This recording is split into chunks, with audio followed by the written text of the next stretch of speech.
Okay, so if you're seeing this, whether you're watching this live or on the replay, this is the first time that I've ever used, it's a program called StreamYard to live stream to Facebook. I've watched a lot of people use it. I've never done it.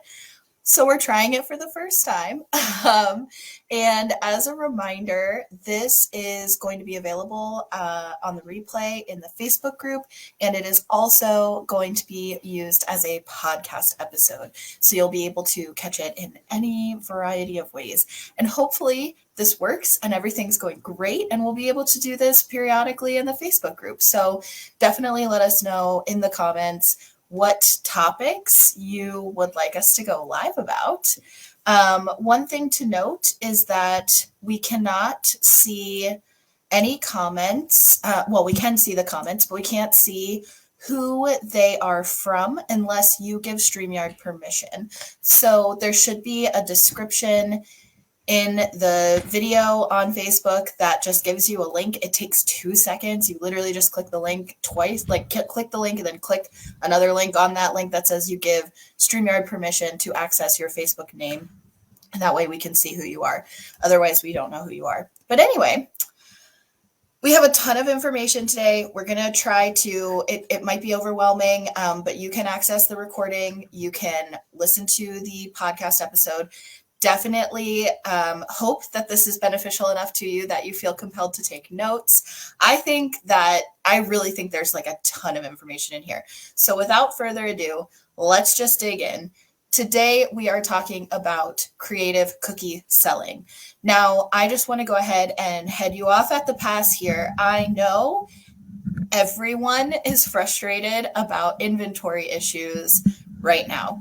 And this is going to continue to be a situation for the rest of the spring. So I know that that's a big frustration. We are going to touch on that, but the bulk of what we prepared today was before all these crazy inventory issues started. So that's not the focus of this little workshop here. Little workshop. It's a big workshop. It's not the focus of this big workshop. So we are going to touch on it a little bit, but the rest of this is just stuff that you can do in any year. So one thing that I want to start with is creative goal setting, and we're going to touch on 3 different types of goals that you can set with your troop. And I promise, I know I'm talking a lot. Jamiel, do you want to say hi? Hello. I promise. Thank you, Sarah. We're going to let Jamiel talk. I promise. Okay. So, all right, so the 3 types of goals are individual goals, troop goals, and giving/philanthropy goals. Okay, and so we're going to talk about all these different types of goals, but let's just start with the very basic fundamental of why setting goals even matters. And there's this exercise you can do that is in the one of the Girl Scout badge work things for daisies or brownies, I want to say. Could even be juniors, that has to do with like dribbling a ball or throwing up a ball and catching it, and you make a goal of how many times you can do it in a row. So the first time you do it without a goal, and then the second time you do it with a goal, and it goes to show that when you have a goal in your head, you actually do perform better.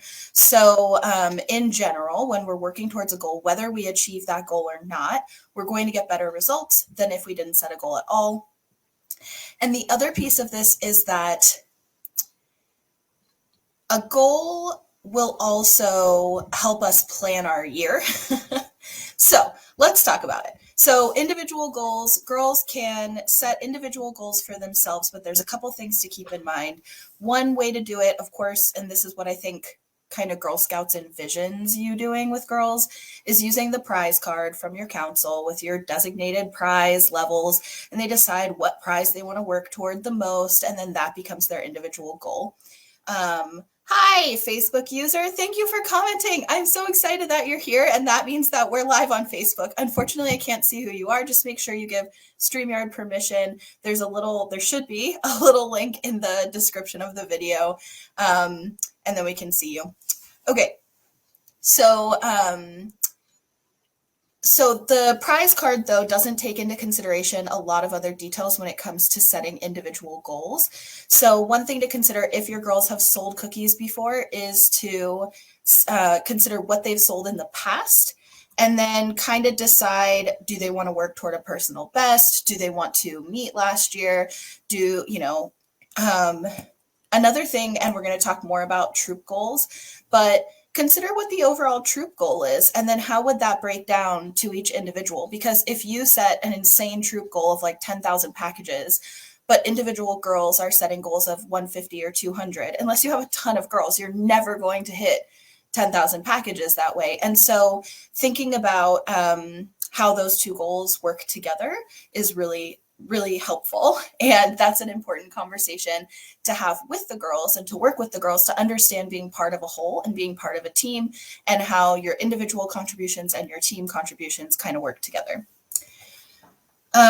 All right. Another thing to consider for yourself and also to have very real conversations with your girls about is that they should individually and probably privately consider their other obligations and responsibilities during cookie season. Are they in a lot of sports? Do they have a lot of clubs? Do they have really hard classes and they have a ton of homework? As they get older, do they have part-time jobs?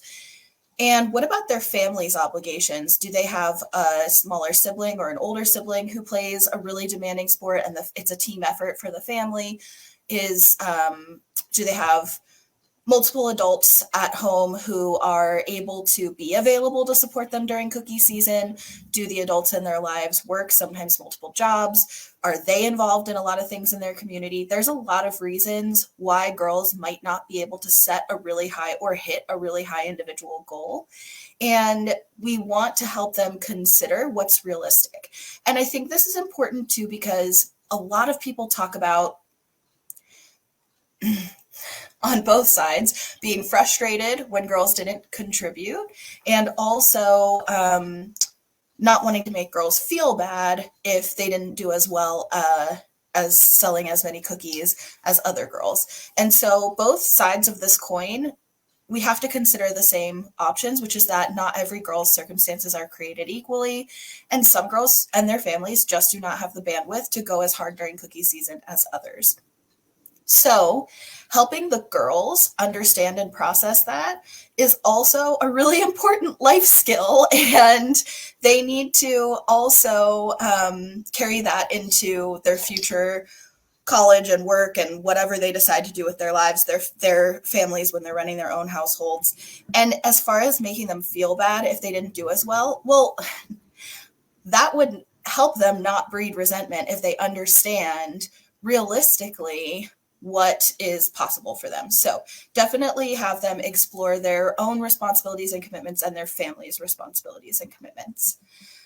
And then consider the different ways that there are to sell cookies and what they think they could realistically sell through each of those methods. So again, this is easier if you've sold cookies before. If you've never sold cookies before, kind of hard to conceptualize, but a good example is thinking about all the people in their lives that they could ask when it comes to friends and family. Like, how many people realistically do you have on that list that you're going to reach out to? Because if there's 10 or if there's 250, that's going to make a big difference of realistically how many cookies that's going to add up to. How big is have girls explore, how big is their neighborhood? And are there a bunch of other Girl Scouts in their neighborhood, or are they the only Girl Scout in their neighborhood? Because that's going to influence how many door-to-door sales they could realistically have. And again, looking at what they've individually sold in the past. Okay, troop goals. So the number one thing we need to talk about with girls, and you can start doing this from a pretty young age, at least brownies, if not even daisies, in progressively more complicated terms. What are we even using the troop funds for to begin with? So some things that you might use troop funds for: badges, uniforms, meeting supplies, activities. And if you do use them for activities, how many activities do you plan each year outside of meetings? And how often do you have those activities? How big are those events? Do you collect troop dues? Are families expected to cover costs out of pocket? Do you participate in other fundraisers throughout the year? So what other ways does our troop bring in revenue? Is it only cookies? Because we need to consider that when we're thinking about our troop goal. And one tip for setting a troop goal is to plan at least plan a celebratory event to enjoy the fruits of your labor, enjoy the fruits of your hard work. It's a lot of work. It's a lot of work for you. It's a lot of work for many of the girls. If we're building all this hype and sometimes pressure to work toward these big goals, we need to celebrate.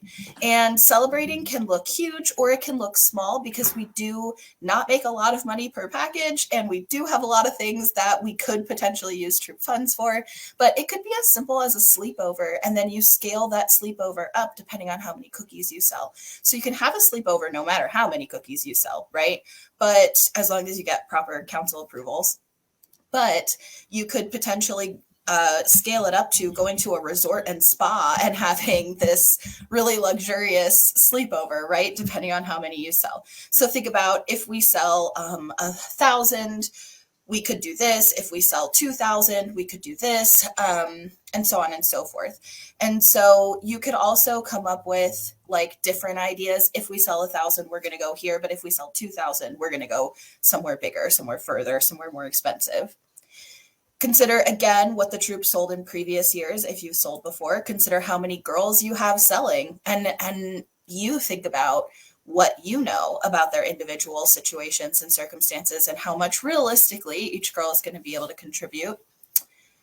Consider what individual girls' goals are and how that adds up.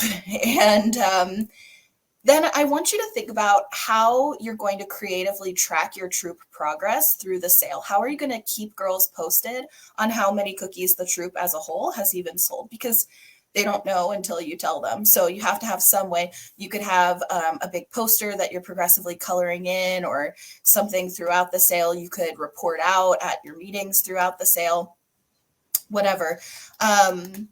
But think about some fun way to notify everyone of how it's going.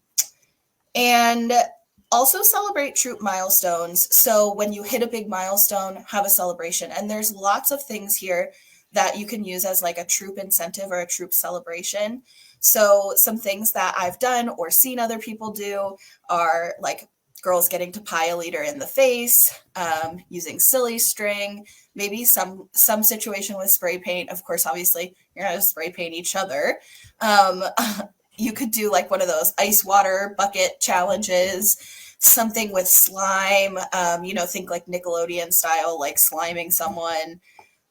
You could do temporary hair dye with all kinds of crazy colors. Depending on where you live, you might have like a snowball fight to celebrate. And so some examples of milestones could be, again, like increments of how many cookies have been sold. But also my troop loved to do anytime girls sold out at a booth, the girls who were at that booth, the girls who worked that booth got to pie a leader in the face of their choice.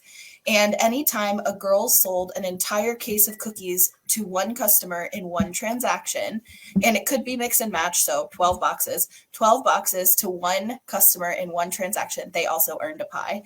And you could do these throughout the program to keep spirits up, or you could make a specific pie day at the end of the program, and everybody who, you just have to track who earned how many pies. So the last year before COVID, we did this in my troop and we had like 17 pies that different girls had earned. And so all the leaders just came prepared and we just lined up and sat down and we were like, all right, it's so-and-so's turn, pick who you're going to pie, but warn us first because we need to know it's coming. Because at that point, we're just caked in whipped cream, and it was so fun.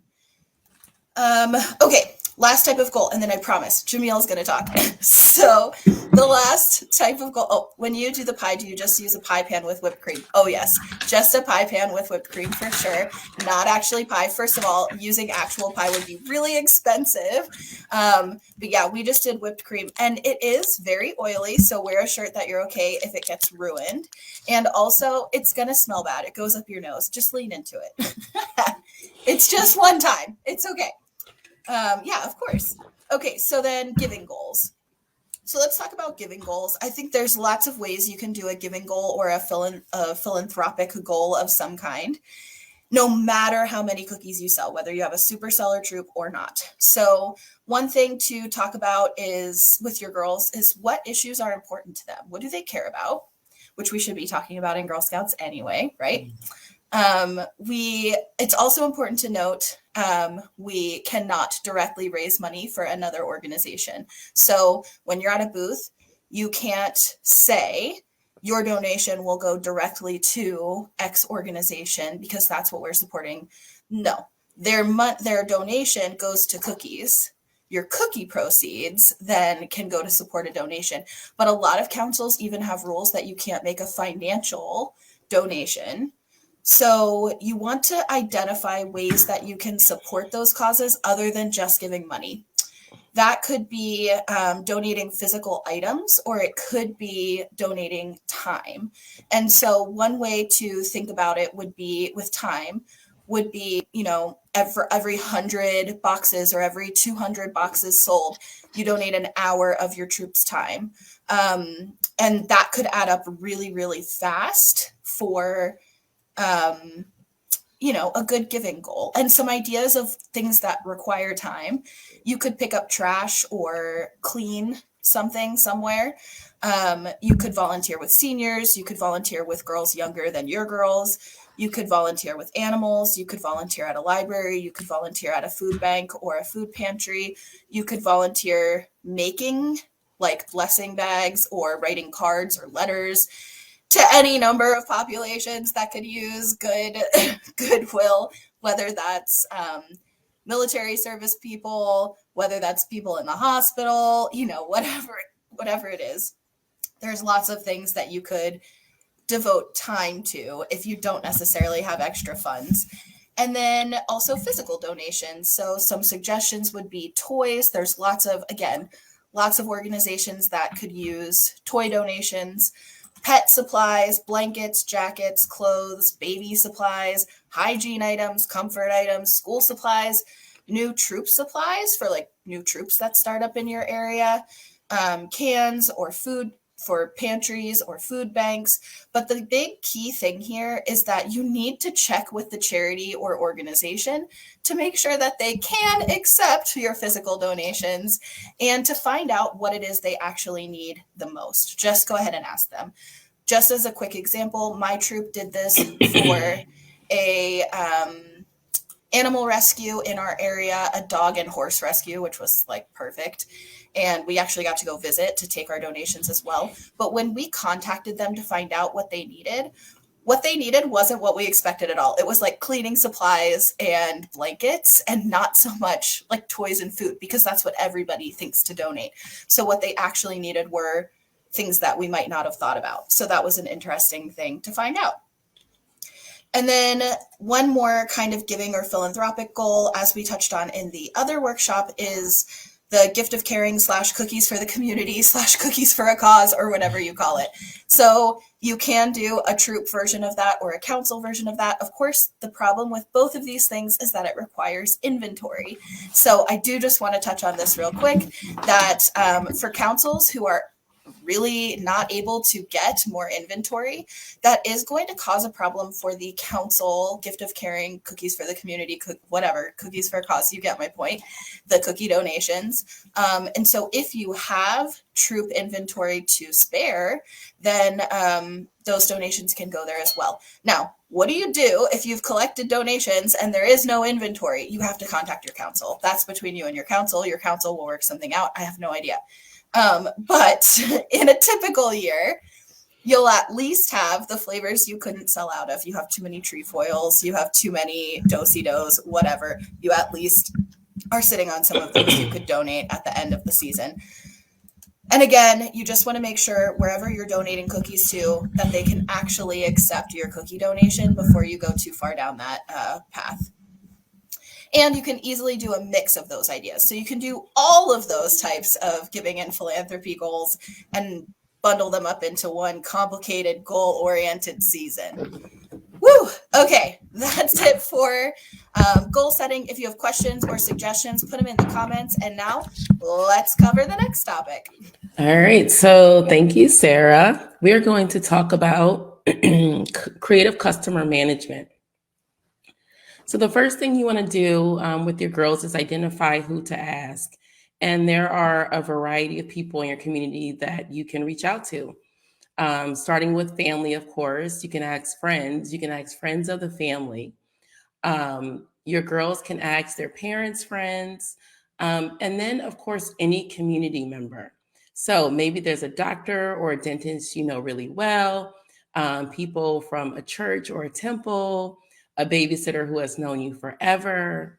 Literally anyone is a Girl Scout cookie customer. So you want to make sure um, that your girls are looking at all the possible people that they could potentially sell Girl Scout cookies to. And then once they've identified those people, they need to practice how to ask. Something that should really happen as young as your Daisy level girls. So if you live in a very active community, you might have your girls attend a cookie rally, which is basically a way for girls and troops to get excited about selling cookies, participating in the program, and to learn some of those 5 skills we talked on in our other Facebook Live. Your cookie rally can be put on by the council, or it could be put on by your service unit. And what this does is it gives girls the opportunity to practice asking customers, strangers for cookies. If you don't have a cookie rally in your area, you can practice with your troop or have your girls practice at home with their family members. And when you're practicing, you want to make sure you give your girls a variety of responses.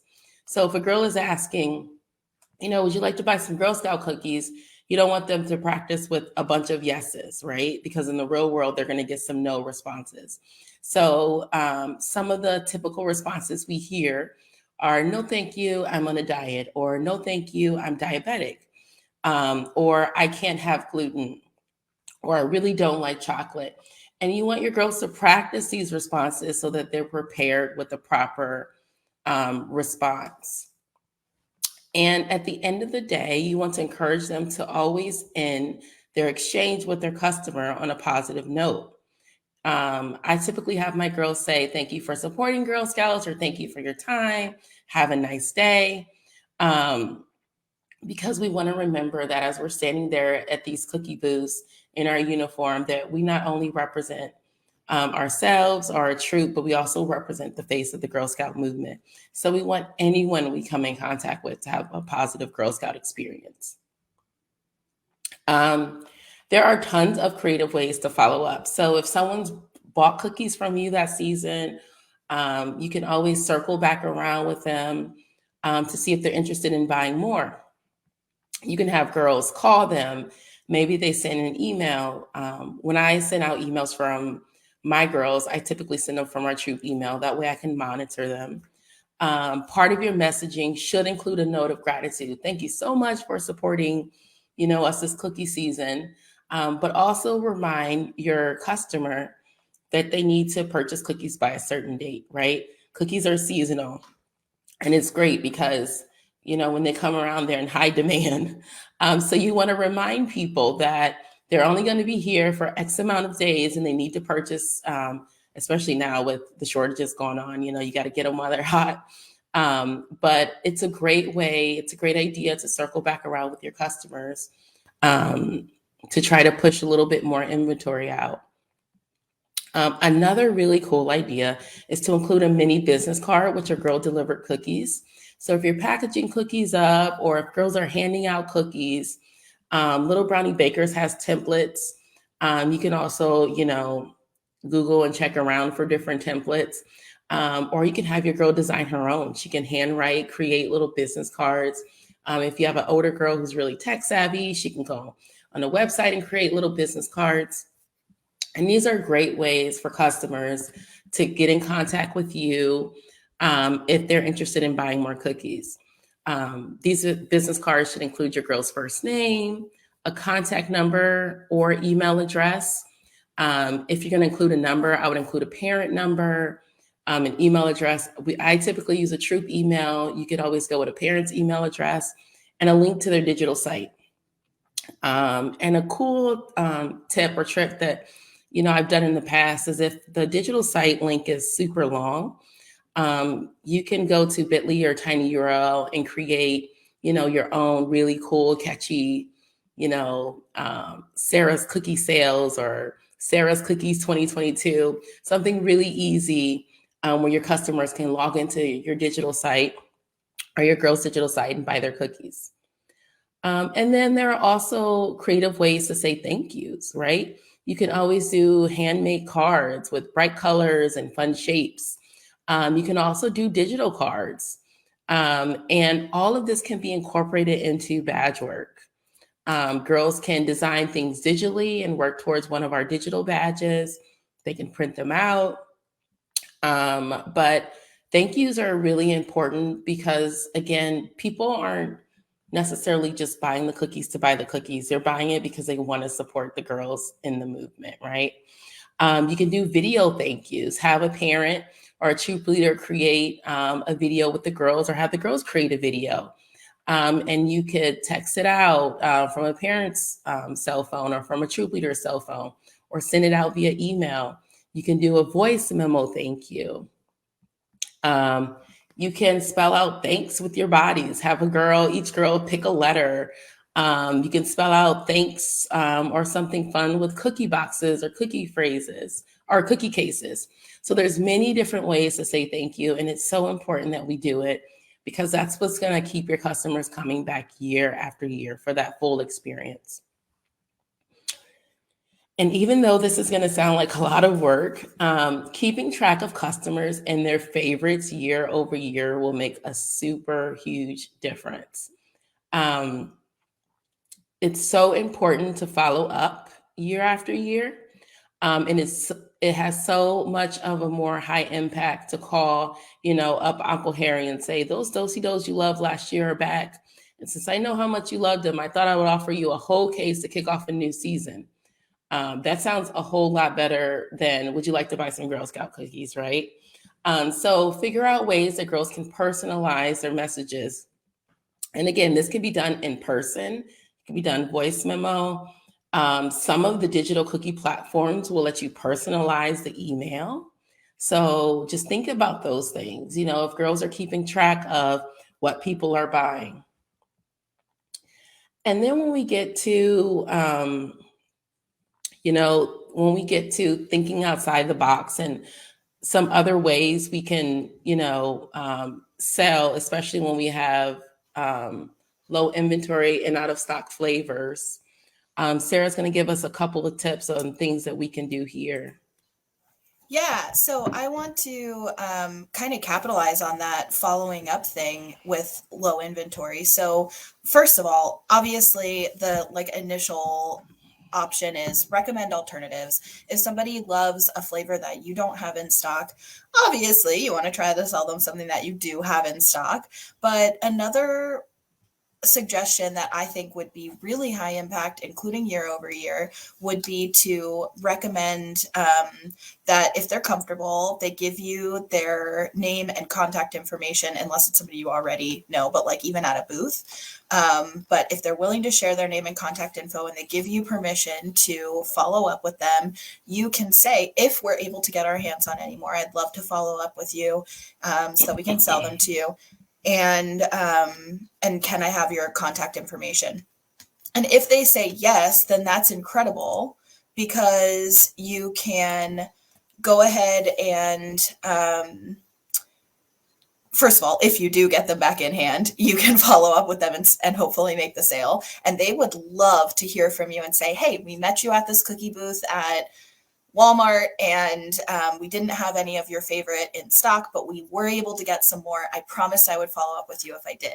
Now, with that being said, we also want that customer to hear from us. If they agreed to hear from us, if we did not get them in stock. So let them know, hey, the program for the year is coming to a close.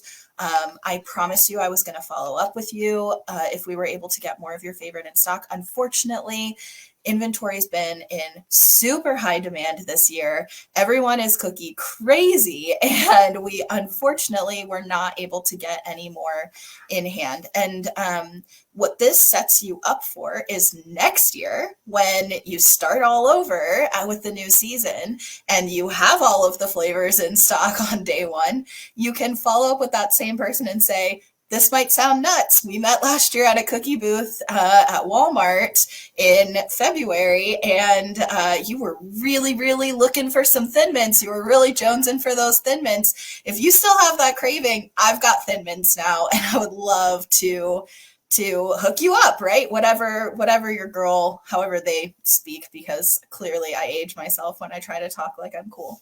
So yeah. And somebody asked in the comments, which, by the way, just a reminder, if you haven't shared permissions with StreamYard, we can't see who you are. So Jen did, and so we can see her name and her profile, but otherwise, for us, it just shows up as Facebook user and like a gray profile. But if there should be a link in the description of the video, if you just click that link, it takes 2 seconds, and then it gives us permission, we can see you. But somebody asked, do you create a document with past customers and what they ordered? And yes, that would be a great way. You could do a, for youngest girls, they could keep a notebook and write it down. For older girls, they could do any number of things. They may even have ideas themselves of what would be a good way to keep track, but you could do a spreadsheet or just a Word document, or you could even set up like a CRM. There's lots of options out there depending on, you know, how old your girl is and what her inclination is for technology and what you're willing to invest in learning about technology. But there's lots and lots of ways that you could really like take that to the next level. And then, of course, with low inventory and out of stock flavors, communicate with other troops, because there are troops that may have inventory available to them that for whatever reason they can no longer sell. This happens every year, not even just in low inventory years, but like in any given year, if somebody has a family emergency, they have to stop selling, and that happens. And then they have all this cookie inventory they're sitting on. For them, that's a crisis. For you, it's an opportunity, right? So, and then it's an opportunity for both of you to help each other. And so you just have to be in all of the places to communicate with all of the other troops in your area. So in Facebook groups for your local area, both for your council, as well as if your like neighborhood or community of Girl Scouts has a Facebook, your council may also have some other, I know like, oh my gosh, eBuddy has a cookie. I don't know why I could not think of eBuddy, you guys. eBuddy has a cookie swap, a cookie trading thing. Not all councils may use that. Your council may have another system that they're using for sharing and trading inventory. Talk to everybody in the Girl Scout community in your area about what you are looking for, and continue to talk about it, because you just never know when you might come across some. But yes, I know it's hard. Yes, it totally sucks. We're with you. Like, everybody hates not having cookies in stock, especially like new flavors are one thing. And we shared this on the last workshop. If you run out of a new flavors always get a lot of media attention and a lot of press coverage. And actually, the new flavors this year are pretty good. So like, I really do get it. But just normally I would say with a new flavor, pat yourself on the back and be like, great, we sold out, woohoo. Like, I feel the same way with gluten-free. I order a minimum amount. When I sell out, woohoo, we sold out of gluten-free. I'm excited. I'd rather that than be sitting on it. That's fine. Obviously with like Thin Mints or Samoas, that's a lot harder. So I empathize.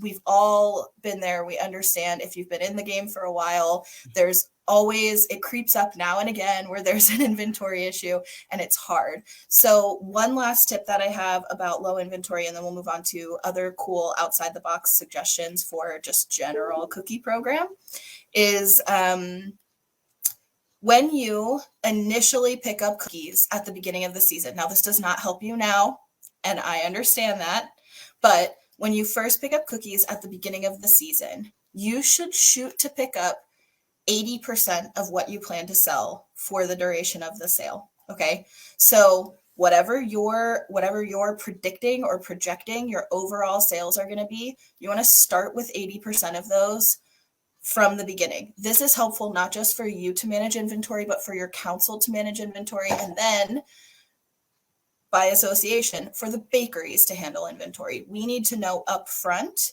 what about 80% is of what we are projecting to sell. And I know this is hard if you've never sold before, but 80%, that feels like a ton of cookies to pick up in the beginning. But then if you had 80% of what you were projecting that you were going to sell at the beginning, then midway through the season, most likely you're not going to be running into inventory crises because you would only be 50% of the way through the sale, right?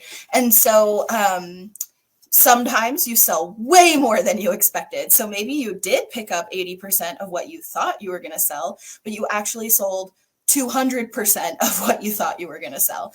That's an amazing problem to have. But you know what? That causes not just a problem for you to emergency need more cookies, but for your council to emergency need more cookies. And then if that is happening on a massive nationwide scale, that's also happening at the bakery. But this is not a failure. This is not a failure to plan.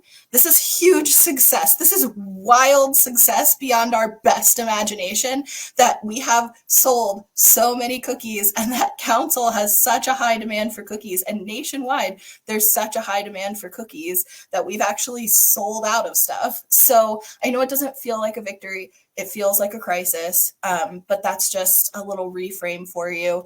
And I know, too, that there are councils who haven't even gotten cookies in hand yet, and their inventory issues. I empathize. Okay, I'm not trying to make light of the situation. It's hard and it sucks. But we're just doing the best we can, guys. Okay. All right, Sarah. So most of, if you haven't heard, there will have councils running a contest called Bling Your Booth. And typically councils run this to encourage girls to decorate their booths, to really market their product. And for the contest, girls will typically earn a patch for submitting a picture of their booth with certain elements. So this could be, at your booth displaying your goal. It could be displaying how you're going to donate or where you're going to donate your donated boxes. Be a number of things. So definitely check that out. And when you're thinking about ways to decorate your booth, you sort of have a huge spectrum of ideas you can choose from. Some troops are inspired by their Girl Scout level. So a lot of times you'll see daisies with daisy flower booths or garden themed booths. You'll see brownies with brownie baker booths, and they'll wear their little chef hats, and they may carry the cookies on little trays. So that's one idea, one way to go. Some people use each year's mascot as a jumping off point. So this year for Little Brownie Bakers, the theme is Climb with Purpose, and the mascot is a koala. And so, some people will go with an Australian inspired booth. Really, there's no wrong way to go. Okay. As long as the booth is girl led and girl inspired, you can really do whatever you want to do. You can go with a theme that's popular right now. You can go with, a movie that the girls like. You can go with whatever. I will caution that it can be tempting to want to design the best Pinterest inspired booth you can find on Google, but you really want to make sure that this program is girl led. So the girls get to decide how they want to market their products, right? There's nothing wrong with us supporting with that building and that design, but we really want the girls to take the ropes on designing their booths. Yeah, and similarly, we can do the same thing with blinging out or theming like your wagon for walkabouts. And I've seen some really exciting, fun interpretations of this in my council because we do a contest each year for both blinging your booth and for walkabouts. But so they share a lot of really cool pictures, but I've seen people make things into dragons that they're, using for their wagon. I've seen people use all kinds of creative ways for hauling cookies around with them. I live in Arizona, so it's like the Wild West out here. I've seen people using horses as their walkabout wagon and all kinds of other really fun, exciting things that make it totally different and unique. Obviously, horses are going to be really specific if you have a horse and if you live in an area that you can walk through a neighborhood on a horse. But there are neighborhoods like that in my area. So similar to blinging out or theming your booths, you can do that with walkabouts as well. And I do want to add to Eileen asked two really good questions about flyers and calling businesses. So we're going to touch on businesses in a little bit. So yes, I love that idea. As for flyers, I think it kind of goes back to some of the stuff that we've talked about throughout this and we'll continue to touch on, which is the biggest thing is going to be risk management, like making sure that whatever contact information you put is monitored by an adult and no identifying information about where the girl lives or school or anything like that. Maybe just first name, maybe first name, last initial, but not the whole last name. Just consider like risk things like that. But yeah, totally, kind of like Jamiel was talking about with business cards earlier. You can put a link or a QR code. You can make one of those short links from like Bitly or short URL or any of those to make a little baby link that's a little more friendly. And of course, you can put contact information. So yeah, I love that idea. Yeah, and even Little Brownie Bakers, they have the templates, I believe, for the door hangers. So you can do like the little door hangers, and again, just making sure you know what's allowed in your neighborhood because some neighborhoods may not allow that. So just making sure you're abiding by those rules. And then we can get into lemonade stands. And lemonade stands are fun because this is your girl's opportunity to let her individual style and personality shine. So, because they're done at home, the troupe does not have to decide on the theme together. Your girl can really decide what she wants her lemonade stand to look like. And I also love it because, Girl Scouts now offers a Girl Scout cookie pin that they can earn with their family. And this is a great opportunity to work with the whole family. Designing and building that lemonade stand for your girl to set up shop in her driveway, on her yard, in her property. And it's a great way to get the family involved. And you really want to encourage girls, this is a great opportunity to teach them that, if my brother has this skill and my two sisters have this skill, my dad and my mom have this skill, what skills can I use to really maximize my cookie sales? And then we get into walkabouts and creative areas. So, walkabouts use those wagons that Sarah was just talking about, and they're great because it involves your girl walking around, selling cookies in different areas. I think we mentioned in our last podcast, you have to definitely consider the decoration of your wagon in a way that it's going to be functional and that it's going to be weatherproof, right? So, I don't live where it snows. Sarah, I don't think Sarah lives where it snows, but you want to make sure that, if it were to rain or if it were to snow, that your inventory, your cookies are not getting damaged. Also taking into account heat, right? Because, where I live, heat is a huge factor on how we, where we sell, how we sell, that sort of thing. It's a good idea for your girl on walkabouts to wear her Girl Scout uniform. Okay, you want people to know immediately upon seeing her who she is and what she's doing. If she doesn't have a Girl Scout uniform, some other identifying factor, her wagon should say Girl Scouts, maybe a Girl Scout hat if it's cold outside, and she can't wear a sash over her coat. But you definitely want to make sure that it's really obvious who she is when she's walking along with her wagon. For girls who live in a neighborhood with a neighborhood center or community center, or even a clubhouse, think of those as prime locations for selling. You can have your girl visit the management team to see if they're planning any events. And if they are, if your girl can bring her wagon and sell. And chances are they are hosting events for their residents around the holidays, right? We got Valentine's, we got St. Patrick's Day, um, we got all sorts of holidays coming up. And they may even advertise for you. You know, when they're sending out the flyers, they may say, you know, we'll also have a girl there from troop such and such selling Girl Scout cookies. This is a convenient way for people to purchase cookies, especially if it's like a clubhouse, because it's from the comfort of their own home, essentially, right?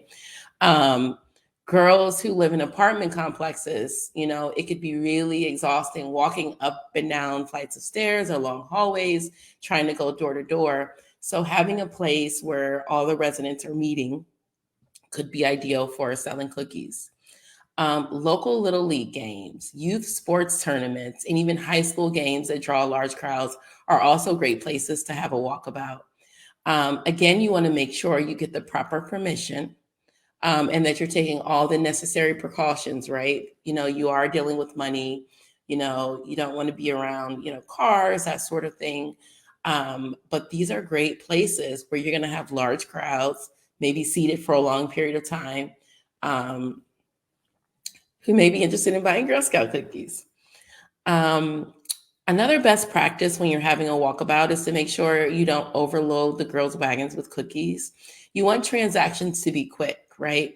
So a good tip, if you can, is to store cookies safely nearby in a climate-controlled area. So if you're setting up in a clubhouse or neighborhood center for an event, they may offer you a storage room where you can quickly refill your wagon. If you're walking around outdoors, it would be super helpful to have parent, so one parent out walking with the girl, but then maybe another parent in a vehicle close by with more cookies so they can reload. And then you also want to be mindful of what cookies you're bringing, right? Um, Thin Mints and Samoa slash Caramel Delights, you need to have on a walkabout. If you have some of the other cookies, it's great, but you want to really load your wagon with the popular cookies. And if someone, for some reason, requests a large amount of a less popular cookie, you can always, when you go back to restock, fulfill that order, or return to the vehicle with your adult and make that purchase happen. But you want to make sure when you're choosing the cookies that you're going to walk around with that you are choosing wisely.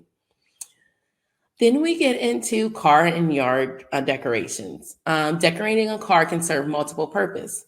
It could provide contact information for people looking to purchase cookies, but it can also serve as a place to let people know that you are selling cookies, maybe even from your car.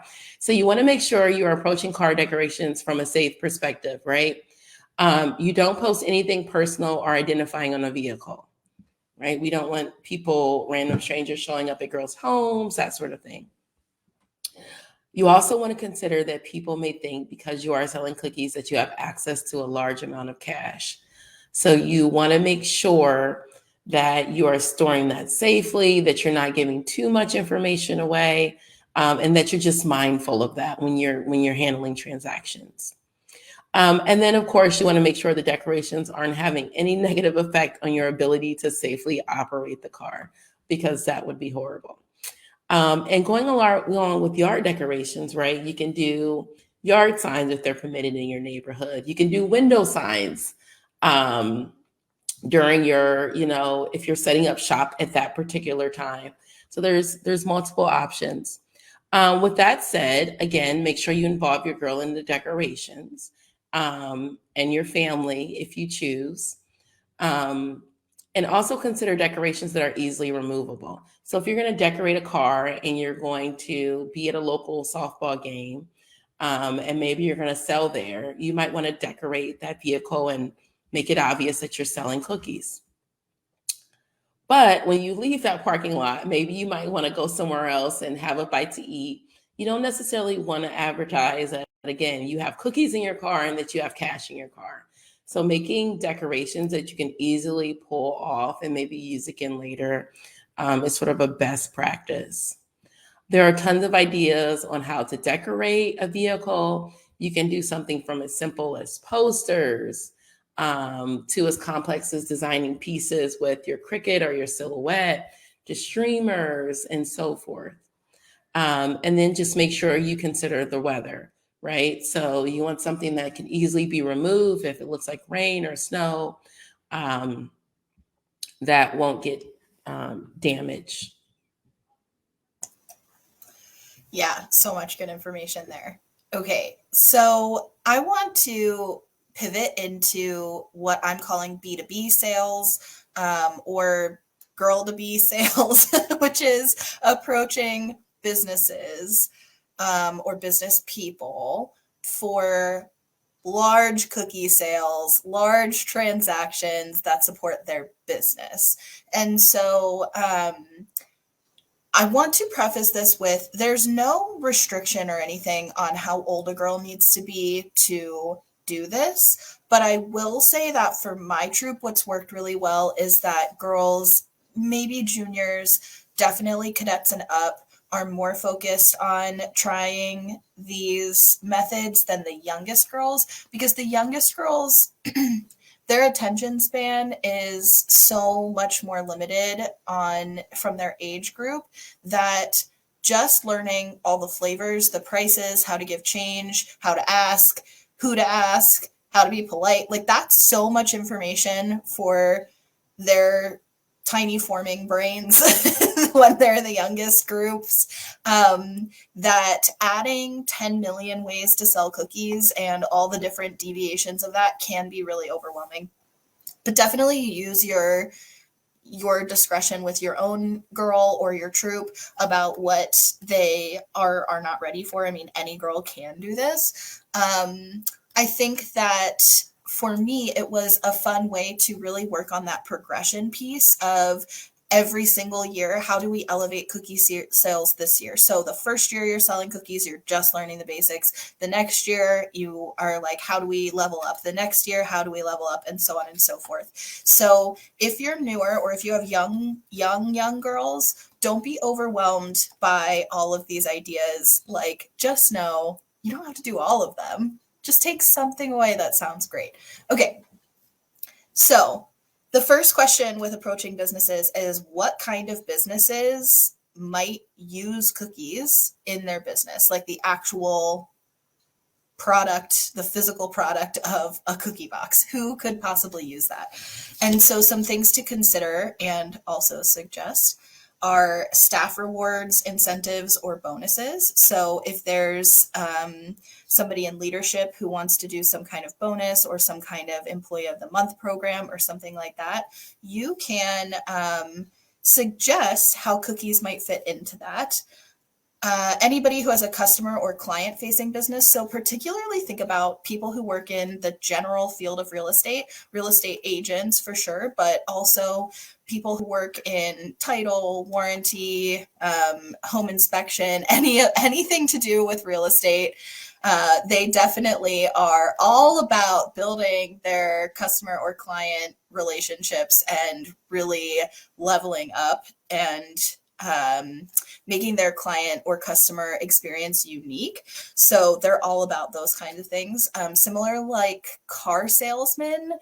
And I heard about a really cool thing that a couple of years back, I guess, that a car dealership was doing where they offered kind of a spiff that if a customer bought a car between X date and Y date, then when they took their car, it was filled with Girl Scout cookies, right? And so they did this incentive for customers to basically, when they bought their car, they were going to get all these cookies. Well, they needed a ton of cookies to do that, right? And so that's a really big opportunity. And then restaurants and dessert shops, frozen yogurt shops, people who might incorporate those cookies into their recipes or the toppings that are available for their customers. That's another potential option as well. And so there's tons of other things that you might be able to think of or your girls might be able to think of. So first step, identifying who might use cookies and what they might use them for.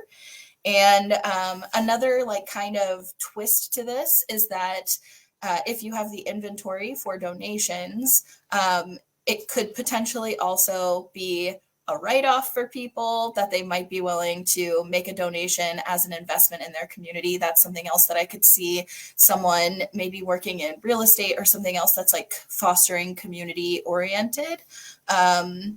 And so that is also something to kind of consider. Mandy says, local business, I can't see this whole comment. I'm not sure why. Oh, a local business buys cases from us and gives a box to each customer who spends a certain amount. So yeah, exactly like that. And if you're comfortable sharing, Mandy, I'd love to hear kind of what the experience was of how you built that relationship with that business. But yeah, so the next step after you identify what kinds of businesses and what they might use it for is to approach those people, the right person in those businesses or those fields, and then to offer to sell by the case number instead of by the box number. And so that might include walking into a business and asking for the owner or manager. It might include soliciting individual sales, like an individual sales agent. So a car salesman instead of the whole dealership, or a real estate agent as an individual actor. And talking, a really cool connection point here from individual salesperson to girl who's an individual salesperson is to have the girl actually talk about her own sales strategies and what she's learned, drawing connections from what she's learned in her sales-based business that she can now connect with this other salesperson. And no matter how old she is, I'm going to go ahead and tell you that any business person or sales agent would be really impressed and tickled that a girl would approach them and make a connection in that way. And that's going to actually incentivize them to want to contribute. And then it might include setting up time with the owner or manager and presenting a formal pitch. And so this is one of the things I worked on with my cadets a few years back, is we actually had them put together, we talked about what would go in a pitch. I did a sample one for them as if they were a business, and then they got to design their own pitches. They actually put together their own like slide deck, and then they, if they wanted to, they went out and approached businesses and asked for time on their calendar to like go into their conference room and give a presentation, which was really cool experience for them. Not everyone did it, but I did have a couple girls who tried a bunch of these approaches. And like I said, they went and they approached it as a, if you know, this many cases or something like that. And so it really elevated how many cookies they could sell in one transaction compared to just calling, as we mentioned earlier, calling Uncle Harry and saying like, hey, can I persuade you to one case of Do-si-dos? And Uncle Harry probably said, how about 3 boxes, right? So, so this really elevates the number of cookies that they're able to sell and could potentially end up being hugely successful. And it's just really, really good experience as far as building those 5 skills and beyond, and just really, really setting them up for success in school, in their jobs, in their lives, like really huge skill building opportunity there. I love that. And part of these pitches will definitely include girls communicating about their goals, right? Like girls need to be able to share their goals with their customers and their supporters. So as Sarah mentioned earlier, you want girls to keep track of their sales so that they can share their progress. Every year at a cookie booth, we always have people ask us, well, how close are you to your goal? How many have you sold? Girls need to be able to communicate that. And they need to know and understand what they're raising money for, right? Is it for a service project? Is it for a high award? Are they looking to book a trip or to have some sort of experience? Girls should be able to communicate this. It's part of their 5 skills that they're learning. And customers want to know because they're not just buying cookies to buy cookies. They want to support Girl Scouts. And then, just remembering that, all of this work isn't just about cookies. It's an opportunity for girls to really learn and exercise these 5 business skills, right? Sometimes I will say customers can try to pull girls into unsolicited political conversations. But what girls need to know and to respond with is that Cookie Money supports girls and girls programming, right? Of course, money has to go to cover cost of production and shipping, but the rest goes back to the girl through her council, her service unit, or her troop. And that's super important for girls to realize is that um, this money is helping them to have a more fulfilling experience. Now, social media, we know, has become it's been a big thing for a while, but we've seen in the last few years, it's just blown up even more. And these are some recommendations on how you can get creative. And we really recommend this for the 13 plus girl. And definitely, of course, this should be monitored by a parent and a troop leader, right? So TikTok reels are super fun, super popular. My daughter and my girls love them. So jumping on trends, some councils even have their own TikTok accounts, right? Jumping on trends that are happening on TikTok, using YouTube to make little videos, right? Of course, you need to be following Girl Scouts internet safety policies and guidelines, right? The last thing you want to do is to ask the girls to post something on one of these websites and they haven't gone through, that Girl Scout training and safety protocol first. Make sure you stay local and in your own network, right? You want to stay local.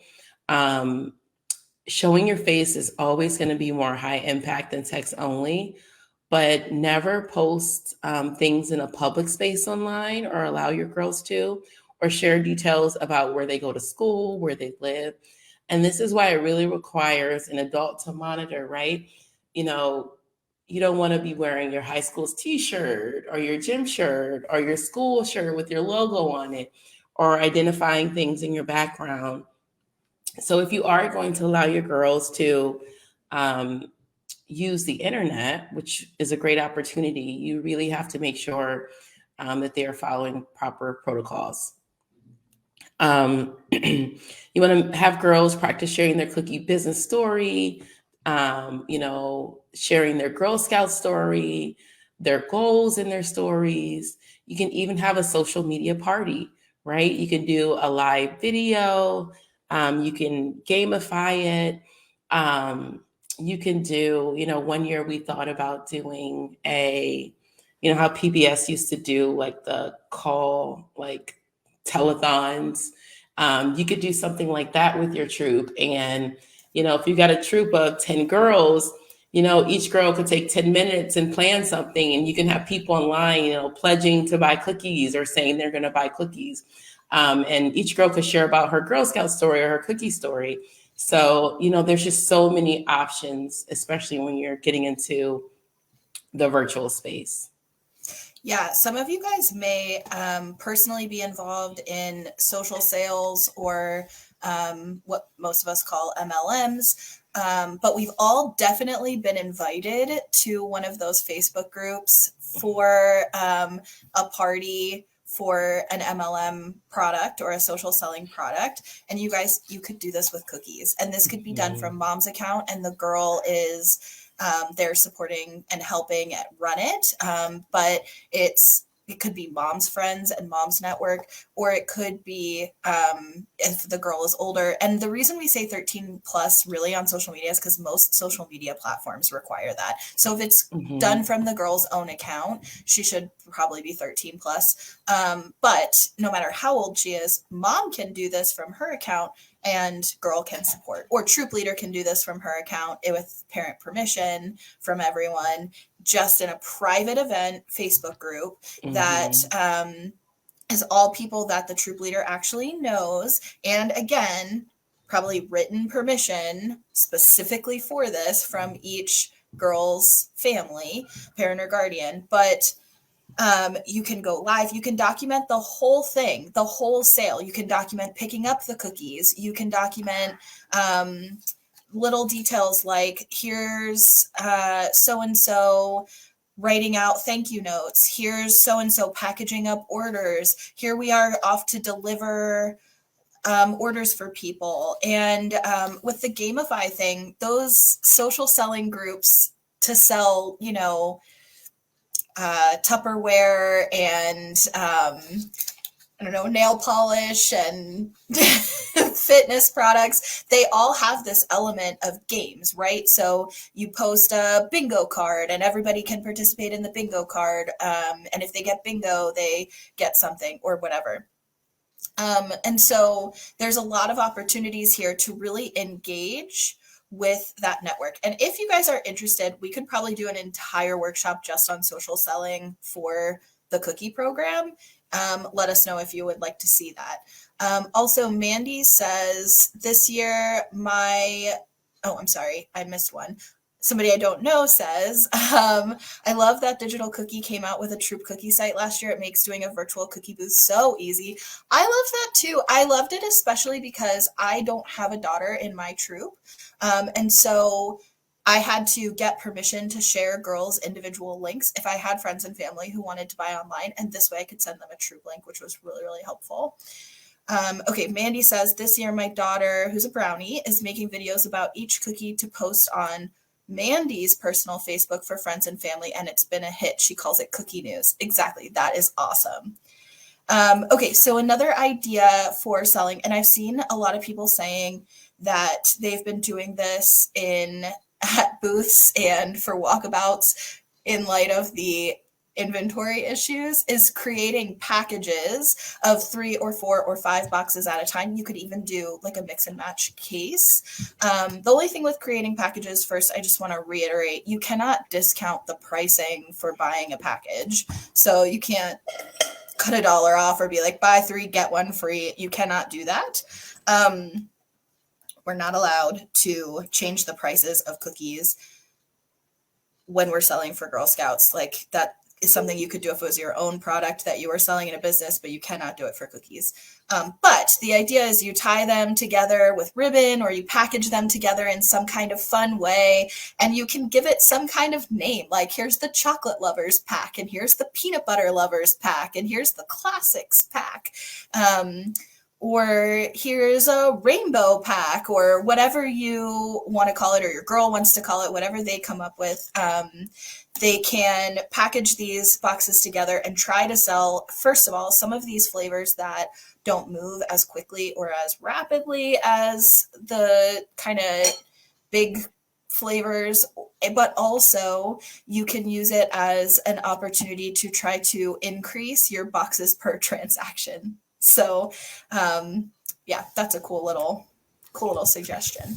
It is cool. And you can even do themes for the Super Bowl, right? Like, depending on your team's colors. You can do a Valentine's Day pack. You could do a St. Patrick's Day pack. If there's local events or holidays taking place. Where I live, we have the big pirate festival. So you could do like a pirate themed, something. You can do a Mardi Gras bundle with the Samoa or Caramel Delights purple box and a green Thin Mints box. And you can include a string of beads. I've also seen where you can create packs with recipe cards. So sometimes you can put like a recipe card in your bundle. Cookies that you have after cookie season that you're still allowed to sell can be sold for Mother's Day gifts, Father's Day gifts, or even part of Teacher Appreciation. Teacher Appreciation is in May.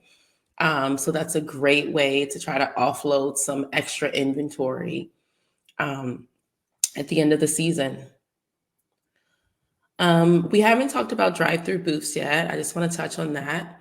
They can be very similar to a traditional booth, but there are just a few safety tips that everyone should be aware of. The first thing is drive-through booths involve cars, right? So typically there's a station set up and cars are driving through and they're not getting out of the car, but they're driving through to buy cookies. The first most important rule is that only adults can approach cars. And this is just a really great practice. You just never know like what's waiting in a car. And so you want your girls to be safe. But typically girls are fulfilling orders at a table further back from the cars. You want to set up in a safe and secure area away from the flow of traffic. So you never want to sell on a median. That is not a drive-through booth. That is not permitted. Um, the corner of a parking lot is always a really good option because you can have your back to the sidewalk or ideally a building, so you don't have to worry about vehicles moving behind you. You want to keep money away from the cars and with an adult at the table. Um, and I think ideally you want to make sure you have at least 3 adults at a drive-through booth. This way you can have 1 or 2 adults approaching the cars, and then you always have 1 adult back at the table with the money. Um, and then what we typically do is, girls, adults take the order, the girls fulfill them, and then once they've been paid for, then adults hand over cookies. So drive-through booths definitely require a little bit more coordination, but they can be very convenient for people. You can set up a canopy if you're in a parking lot to give yourself some shade or protection from the weather. But you just want to really be aware of the car situation because cars just sort of add another layer of complexity, and we want to make sure our girls are safe. Okay, home stretch, guys, I promise. So, but for those who have been hanging with us, we really, really appreciate you. And I hope that this has been fun and interesting for you and gets those wheels turning and makes you feel excited about cookies again. I've been seeing a lot of like negative energy online where people are really frustrated and having a hard time. And so I hope that this like kind of re energizes that it's a program and it should be fun. And hopefully we're Right. having fun and hopefully the girls are having fun. Okay, selling at school. So this is going to vary depending on what your rules are at school. Obviously, you need to follow the rules of your school. So you need to know what the rules are, and then you have to follow them.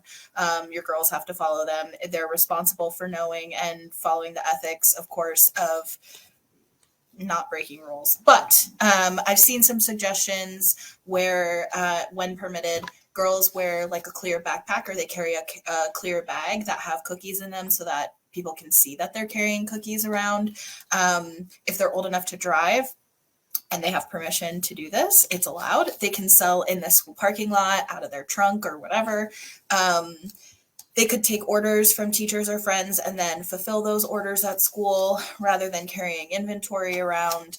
So there's definitely a lot of options. Similarly, school events, again, you need permission for this. It's not going to be allowed everywhere, but if there's a game or something like that, girls could definitely, with permission, take cookies with them and potentially sell to people who are hanging out watching the game, that kind of stuff. I do know this kind of always gives me like a little bit of a, oh man, because most of our school districts wouldn't allow most of these things where I live, but there's always a way to follow the rules and still find a way to make it work, right? So. All right. And last, and we're almost done, we promise. Um, when you're identifying events in your area, you always want to make sure you seek permission from council to set up a booth. That is super, super important. Council will, identify whether it's safe, whether it's okay, and they want you to sell cookies. But we just have to make sure we have permission because, again, we're not just representing ourselves and our troops, we're representing the Girl Scout movement. And sometimes councils can receive special permission to host booths at unique events, like major league sporting events and so forth. Last year, some councils hosted Grubhub booths where girls fulfilled delivery orders for Grubhub drivers, and that was really cool. The girls that I know that did the booths really felt like they had real jobs. They thought it was so cool, and that was really neat too in our area because the girls didn't have to lug any inventory. So council had the inventory set up. Girls just showed up to the site, they fulfilled the orders, and they gave them to the drivers. The drivers took them to the customers. This year, they're partnering with DoorDash in hopes to reach a larger amount of people. So just make sure you look out for that. That is a great way for girls to even, learn a whole different layer of skills. And for us, girls had to be older. I think it was maybe cadets and older to work those booths. But it's just a really cool opportunity for them to do something different and a little bit more unique. Did you see the comment at the bottom? So tips for a way to hang signs and banners that are fast to take down. We have a cool tablecloth I don't necessarily want to cover. What I've seen our troop leaders will build out of PVC pipe, just the two large stands, and they'll just tape them or attach them with zip ties to the PVC pipe. So that's one option, Jen. My troop did those trifold poster boards. The only thing is, if you get wind, they do blow over really easily. So my troop got really creative at stacking some of our backstop cases behind the trifold poster board so that at least it wouldn't blow backwards. And then we ended up learning from that to design not the bottom, I don't know, quarter or bottom fifth of it, so that we could also put some boxes in front of it. Mm-hmm. And so that kind of helped keep it stable. If we had weather, though, it did not stay. But I live in Phoenix, so most of the time we do not have weather. So clear skies, 300 days of the year or something like that. So so we normally it was fine, but that worked really well for us. And in fact, one of the things that my girls always love is a trifold poster board. And what I did was I bought those Avery labels and printed a couple of fake dollar. Actually, I just put the dollar amount. So I had $1, $5, $20, and $50, I think. And then what we did was, or maybe I only went up to 20, whatever. And what we did was, anytime a customer made a donation, the girls would put a sticker on there saying how much was donated. So they had this whole trifold poster board covered in these donations, almost like when a fast food restaurant does that. They ask if you are willing to donate $1 to whatever cause, and then they put your name on a little shape and they hang it up all over the restaurant. Do you guys know what I'm talking about? It was kind of like that, except we didn't do names. So that was another thing. So we did trifold poster board because that left our tablecloth exposed, and it didn't take up too much of the actual tabletop to affect our inventory. So that always worked for us. I can't see this whole comment. Can you see it? It says, what was the name of the site or app that you used to shorten the digital cookie link? So you can use Bitly, which is BITLY. You can use Tiny URL.